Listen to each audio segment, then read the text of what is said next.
Hello दोस्तों, तो जैसा कि पिछले एपिसोड में हमने देखा कि टांग वूटोंग अचानक से गिरकर बेहोश हो चुकी थी, जो देखकर यूहो तो काफी ज्यादा परेशान हो चुका था। उसे कुछ भी समझ नहीं आ रहा। तभी अचानक उसे मास्टर न्यूटियान के लेटर से सब कुछ मालूम हो गया और वो ये भी जान चुका था कि अगर उसे टांग वूटोंग को बचाना है तो उसे सनसेट फॉरेस्ट में जाकर love heart broken red herb को लेकर आना होगा। यही एक ऐसा हब है जो कि टांग वूटोंग के सोल सीम में लगे हुए सील को दोबारा से टाइट करके उसकी जिंदगी बचा पाएगा, जिसके लिए यूहो बिना समय जाया करे फौरन से सनसेट फॉरेस्ट की तरफ रवाना हो जाता है। यहाँ पर वांग काइनीर भी यूहो के साथ चल पड़ी, जहाँ रास्ते में इन लोगों ने कई सारी मुश्किलों और पॉइजनियस प्लांट का सामना किया, लेकिन आखिरकार ये लोग यिन यांग पूल तक पहुंच जाते हैं, जिस जगह को दोस्तों यकीनन आप लोगों ने सोल लैंड 1 में भी देखा होगा। यहाँ पर हम देखते हैं कि एक फायर गर्ल ने यूहो और वांग काइनीर पर हमला करना शुरू कर दिया, जिस फायर गर्ल को रोकने के लिए यूहो और वांग काइनीर अपनी पूरी कोशिश करते हैं, लेकिन इनकी हर एक कोशिश के बावजूद भी फायर गर्ल तो रुकने का नाम ही नहीं ले रही थी।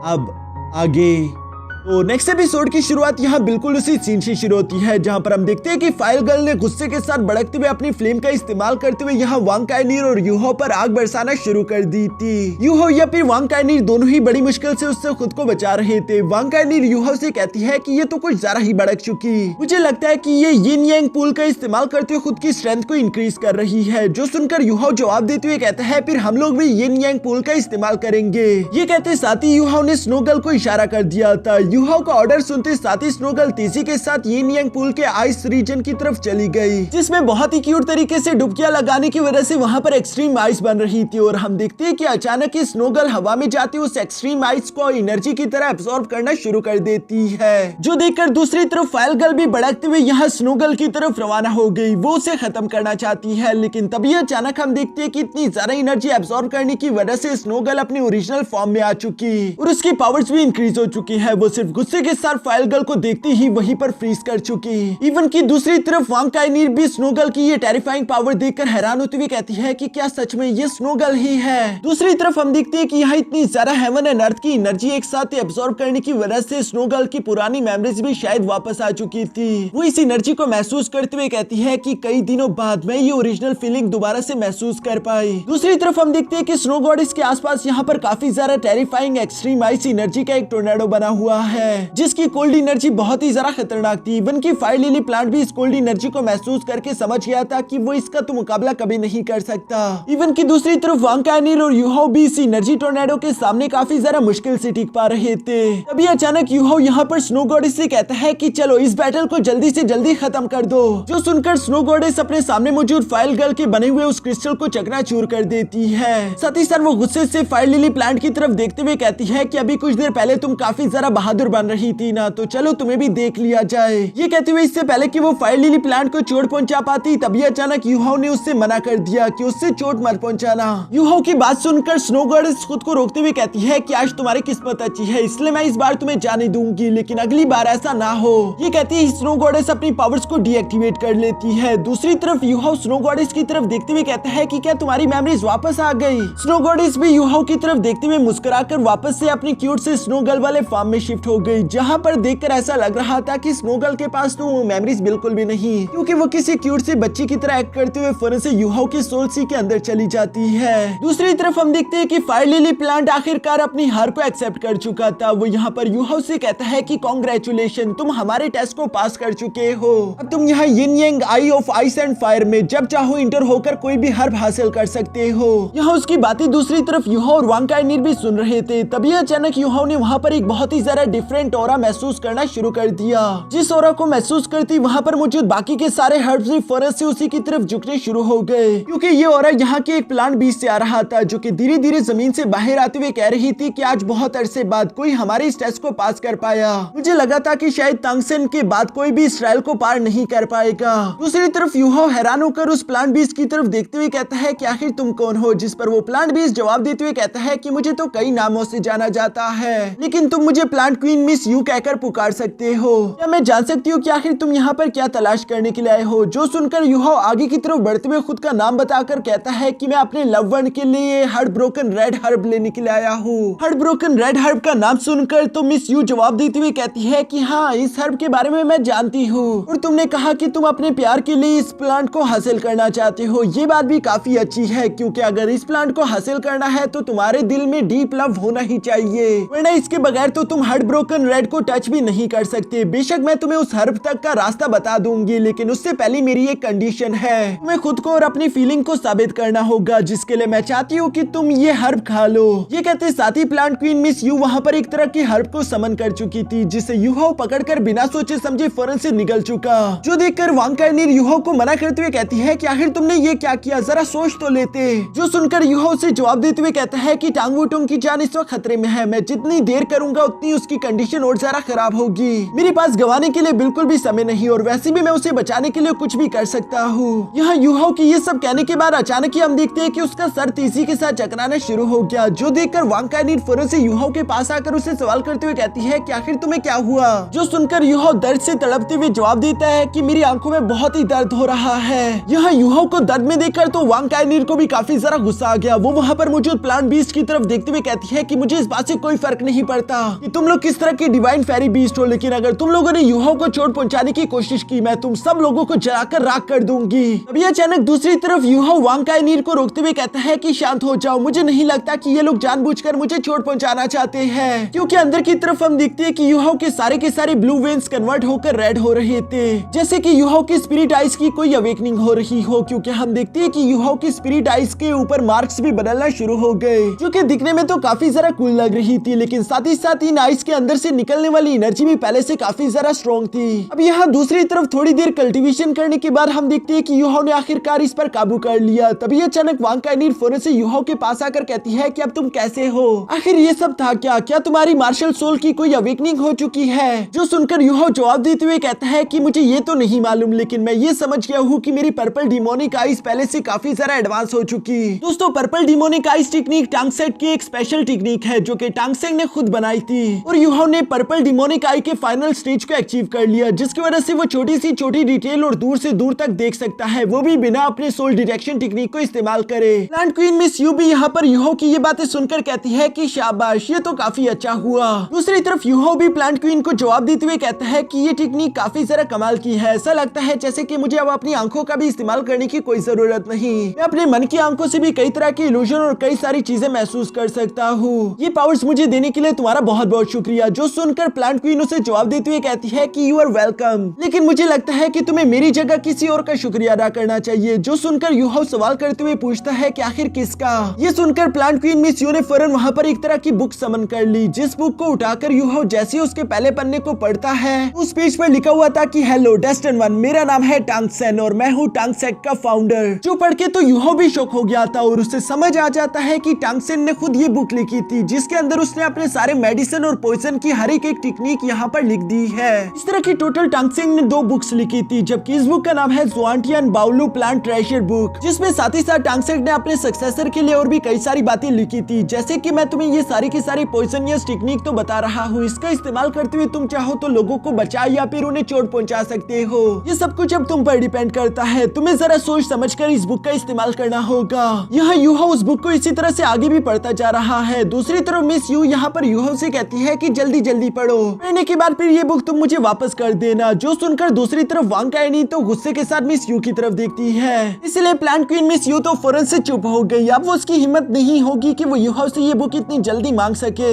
दूसरी तरफ यूहाओ ने भी यहाँ पर टांगसेट के उस ट्रेजर बुक के अंदर हार्ट ब्रोकन रेड हर्ब के बारे में पढ़ना शुरू कर दिया था, जहाँ टांगसेट ने लिखा था कि इस हार्ट ब्रोकन रेड प्लांट की कई सारी खासियत है, लेकिन साथ ही साथ ये सिर्फ एक लवर को ही अपने मास्टर के तौर पर चूज करता है। यानी कि अगर आपके दिल में किसी के लिए बेइंतहा चाहत है तो ये आपको अपना मास्टर चूज कर लेगा, लेकिन इसके बदले आपको अपना ब्लड इस पर बरसाते रहना होगा। साथ ही साथ इस हार्ट ब्रोकन रेड हर्ब में ये खासियत है कि ये किसी मुर्दे को भी दोबारा जिंदा कर दे। अगर कोई भी इस इंसान बना है तो वो इस हर्ब को अपने पास रख सकता है, जिसकी वजह से उसकी आइडेंटिटी कभी भी रिवील नहीं होगी। साथ ही साथ टांगसेट लिखता है कि जब एक टाइम पर मैं अंधेरे में जा चुका था और मेरी जान मुश्किल में आ चुकी थी, तब मेरी वाइफ ने अपनी जान को कुर्बान करते हुए मेरी जान बचाई, और सिर्फ यही वो हार्ट ब्रोकन रेड हर्ब है जिसकी वजह से मैं दोबारा ज़ियावू को जिंदगी दे पाया। इसलिए मेरे लिए ये हार्ट ब्रोकन रेड हर्ब बहुत ही ज्यादा कीमती है। गॉड रॉयल में जाने से पहले मैं वापस यहाँ आई of ice and fire royal में आया हुआ था, जहाँ पर मैंने इसे दोबारा से उगा दिया। और दोस्तों असल में ये किस इवेंट की बात हो रही है, मैं जल्दी जल्दी करके थोड़ा सा आप लोगों को याद दिला देता हूँ। सोलैंड 1 में बेसिकली ऐसा हुआ था कि टंगसेन इस हार्ट ब्रोकन हर्ब को कैट गर्ल के लिए हासिल करना चाहता था,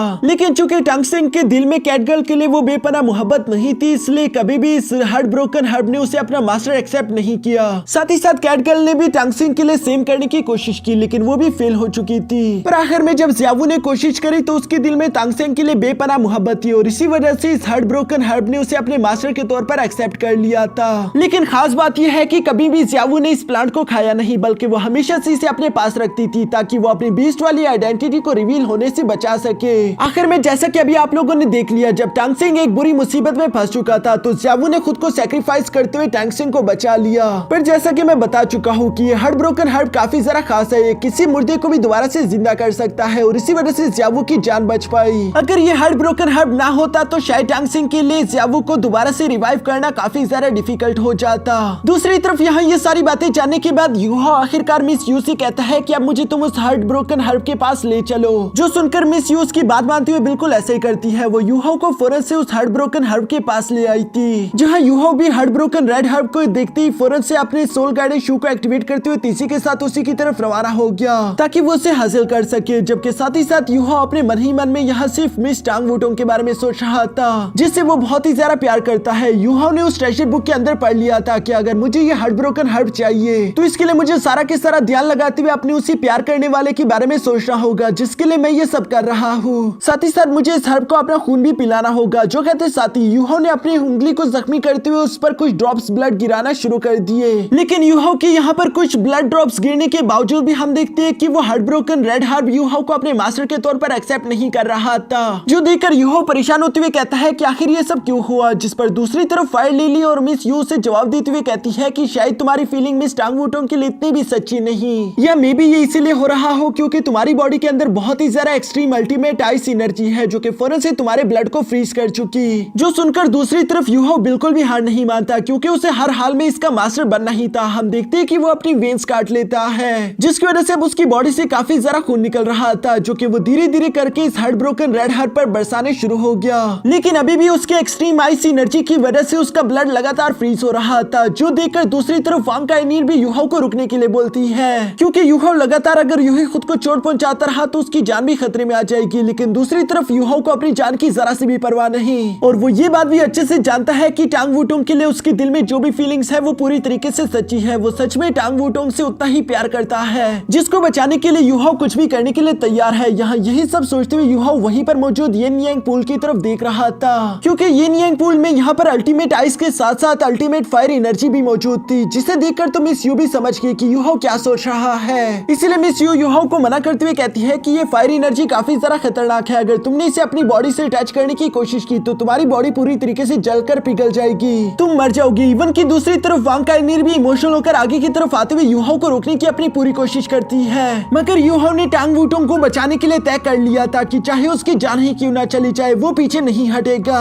हम देखते हैं कि यूहो ने एक्सट्रीम आइस एबिलिटी अपने हाथों पर फैला दी ताकि वो कुछ देर तक इस एक्सट्रीम अल्टीमेट फायर एनर्जी को कंट्रोल कर सके, जिसके बाद वो येन यांग पूल के अंदर से अल्टीमेट फायर एनर्जी अपने हाथों में इकट्ठा करने शुरू हो गया। ये बेशक उबलते हुए लावा से भी ज्यादा खतरनाक है, जिसकी वजह से यहाँ यूहो के हाथ जल रहे थे, उसके हाथों से खून बह रहा था। लेकिन दूसरी तरफ यूहो तो अब इससे भी कुछ ज्यादा खतरनाक करने वाला था। वो इस उबलते हुए लावा को पीना चाहता है ताकि वो अपनी बॉडी में मौजूद एक्सट्रीम आइस एनर्जी को न्यूट्रलाइज कर सके। ये बात नीचे की तरफ मौजूद वांग काइनीर भी समझ गई थी। वो काफी ज्यादा इमोशनल हो जाती है, लेकिन वो जानती थी कि यूहो अब नहीं रुकना चाहता। दूसरी तरफ यूहो ने भी फौरन से वो उबलता हुआ लावा पीना शुरू कर दिया, जिसकी वजह से उसका गला और उसके बॉडी के अंदर मौजूद ऑर्गन्स जलने शुरू हो गए। वो काफी बुरी तरीके से इंजर्ड हो चुका था, उसके मुंह से खून निकलने लगा, लेकिन यूहो लगातार उस लावा को यूं ही पीते हुए खत्म कर देता है, जिसकी वजह से उसकी बॉडी के अंदर मौजूद एक्सट्रीम आइस न्यूट्रलाइज हो चुकी थी। लेकिन इसकी वजह से यूहो की कंडीशन भी काफी ज्यादा खराब हो चुकी है, उसके इंटरनल ऑर्गन्स बुरी तरीके से डैमेज हो चुके और उसके मुंह से लगातार खून बह रहा था, जो खून अब पूरी तरीके से प्योर है। वो जब सामने की तरफ मौजूद हार्ट ब्रोकन रेड हर्ब पर गिरा तो उसने आखिरकार यूहो को अपने मास्टर के तौर पर एक्सेप्ट कर लिया,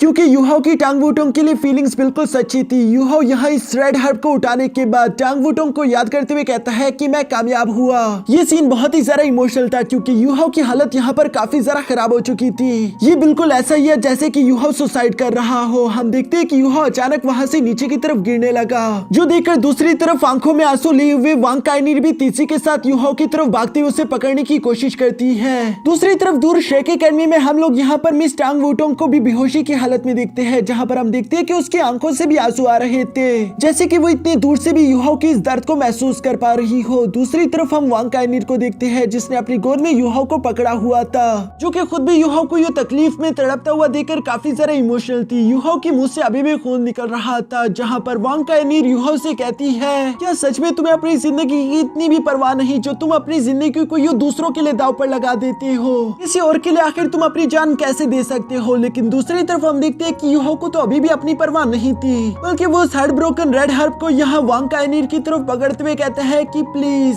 जैसे कि वो कहना चाह रहा हो कि इसे लेकर टांग वुटोंग के पास चली जाओ। यूहाओ को यूं मरता हुआ देखकर वांग काइनिर को तो काफी जरा बुरा लग रहा था। वो वहीं पर मौजूद मिस यू से सवाल करते हुए कहती है कि क्या ये मर जाएगा, जिस पर मिस यू जवाब देते हुए कहती है कि हाँ शायद। ये सुनकर तो वांग काइनिर को गुस्सा आ गया। वो अपनी पावर एक्टिवेट करते हुए कहती है कि ऐसा नहीं होगा, अगर यूहाओ मरता है तो तुम सब भी यहाँ पर मरोगे, मुझे कोई ना कोई तरीका बताओ यूहाओ को बचाने का। जो सुनकर दूसरी तरफ मिस यू यहाँ पर वांग काइनिर से कहती है कि हमें तो कोई भी तरीका नहीं मालूम, लेकिन तुम्हें देखकर ऐसा लगता है जैसे कि तुम भी दिल के गहराई से यूहाओ को पसंद करती हो। अगर ये बात सच है तो शायद उसे बचाने का तुम्हारे पास एक रास्ता है। यहाँ मिस यू के ये सब कहने के बाद हम लोगों को दूसरी तरफ एक दूसरा हार्ट ब्रोकन रेड हर्ब दिखाया जाता है, जिसे देखकर दोस्तों मेरी थ्योरी ये है कि चूंकि अब वांग काइनिर यूहाओ से प्यार करने लगी तो मुझे लगता है कि ये हार्ट ब्रोकन रेड हर्ब उसे अपना मास्टर एक्सेप्ट कर लेगा, जिसका इस्तेमाल करके ही वो यूहाओ की जान बचाकर उसे वापस से शेक एकेडमी लेकर आएगी। हम लोगों को फिलहाल वो सीन तो नहीं दिखाया गया, लेकिन हाँ हम लोग ये जरूर देखते हैं कि वो किसी तरीके से यूहाओ को बचाकर वापस से शेक एकेडमी ले आई है, जहाँ पर हम देखते हैं कि अभी भी यूहाओ की हालत काफी जरा खराब लग रही थी। उसके दोस्त ये देखकर उसके लिए काफी जरा परेशान हो गए, जबकि पोसाइडन पेविलियन के एक मास्टर भी अपने प्लांट मैजिक का इस्तेमाल करते उसे हील करने की अपनी पूरी कोशिश करते हैं। यहाँ जब ये सब हो रहा था तो मिस्टर बेबी वांग काइनिर से सवाल करते हुए पूछता है कि आखिर यूहाओ को इतनी चोट कैसे पहुंची, जो सुनकर वांग काइनिर उसे सब कुछ बताती है कि कैसे उसने अल्टीमेट फायर को पी लिया,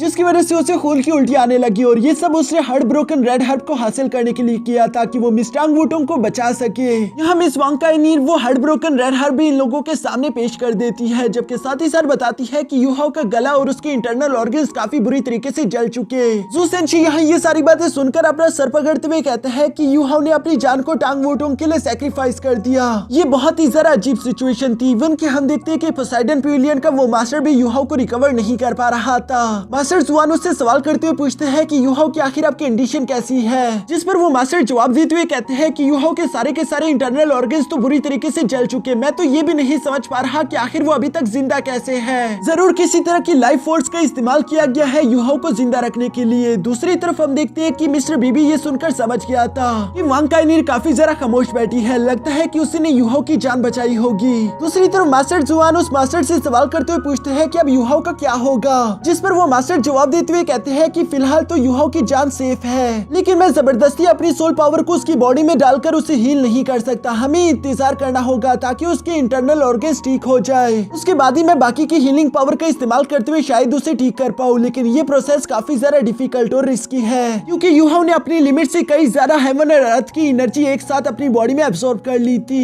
इसलिए जब तक यूहाओ होश में नहीं आ जाता मैं ज्यादा कुछ कह भी नहीं सकता। ये सारी बातें सुनकर मास्टर जुआन अपने मन में कहते हैं कि यूहाओ हमेशा से ऐसा था। वो काफी जरा जज्बाती है, लेकिन साथ ही साथ वो यहाँ पर मिस टांग वुटोंग के बारे में भी सवाल करता है, जो सुनकर पोसाइडन पेविलियन का वो मास्टर हार्ट ब्रोकन हर्ब को लेकर यहाँ टांग वुटोंग के पास आ चुका था, जहाँ पर हम देखते हैं कि वो हार्ट ब्रोकन रेड हर्ब का इस्तेमाल करते हुए मिस टांग वुटोंग की बॉडी में उसकी एनर्जी एब्सॉर्ब करवाना शुरू कर देता है। क्योंकि इस हर्ब में काफी जरा मिरेकल पावर थी, इसी वजह से हम देखते हैं कि धीरे धीरे टांग वुटोंग भी होश में आ चुकी थी। वो अपनी आंखें खोलते साथ ही फौरन अपनी जगह पर खड़ी हो गई, जहाँ वो बहुत ही जरा बेचैनी के साथ ज़ेओ से सवाल करते हुए कहती है कि यूहाओ को क्या कुछ हुआ है। ज़ेओ भी परेशान होकर उसे जवाब देते हुए कहती है कि हाँ वो तुम्हारे लिए कुछ मेडिसिन इकट्ठा करने के लिए गया था, जिस दौरान उसे चोट लग गई। यहाँ बस इतना सुनना ही था कि टांग वुटोंग फौरन वहाँ से यूहाओ की तरफ भागना शुरू कर देती है, जहाँ वो रास्ते में भागते हुए यूहाओ का नाम लेते हुए कह रही थी कि यूहाओ तुम्हें कुछ नहीं हो सकता। इसी तरह से तेजी से भागते हुए फौरन से यूहाओ के रूम में आ जाती है, जहाँ सब लोग ही टांग वुटोंग को अपने सामने देखकर काफी जरा हैरान थे।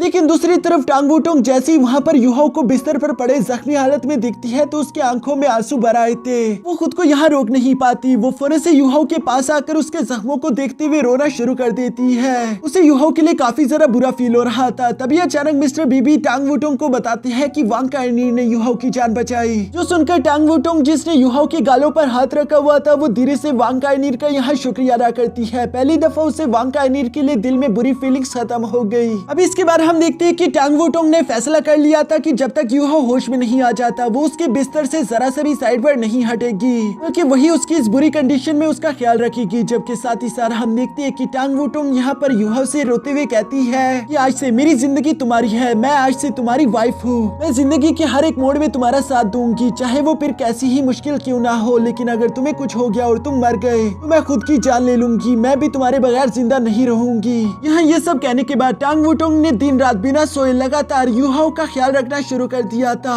वो उसके जख्मों पर दवाई लगाने, उसे खाना खिलाने, हर एक चीज का ख्याल रखती थी। साथ ही साथ इमोशनल होकर वो हर एक उस लम्हे को याद करती है जब पहली दफा युहाओ की उसके साथ मुलाकात हुई। तब टांग वुटोंग बहुत ही ज्यादा एटीट्यूड वाली थी। वो किसी भी लड़के को पसंद नहीं करती थी, लेकिन धीरे धीरे युहाओ ने उसका दिल जीत लिया। पता नहीं कब ये दोस्ती कैसे प्यार में बदल गई। टांग वुटोंग के दिल में उसके लिए प्यार बढ़ चुका था। हम देखते हैं कि युहाओ की बेहोशी की वजह से उसके बाकी के दोस्त भी उसके लिए बहुत ही ज्यादा परेशान थे। यहाँ इसके बाद हमें इसी तरह से कुछ प्यारे टांग वुटोंग और युहाओ के सीन दिखाए जाते हैं, जहाँ टांग वुटोंग जख्मी युहाओ का ख्याल रख रही थी। साथ ही साथ टांग वुटोंग को युहाओ की वो सारी बातें याद आती है, जहाँ युहाओ कह रहा था कि मैं तुम्हारा प्यारा इडियट हूँ और आज से मैं वादा करता हूँ कि मेरी जिंदगी तुम्हारी हुई। मैं हर तरह की सिचुएशन में अपनी जान को दांव पर लगाते हुए हमेशा तुम्हारी हिफाजत करूंगा। यहाँ यही इमोशनल बातें याद करते हुए टांग वुटोंग युहाओ का हाथ पकड़कर लेटी हुई थी। और इसी सीन के साथ हमारा ये एपिसोड यहीं पर खत्म हो जाता है।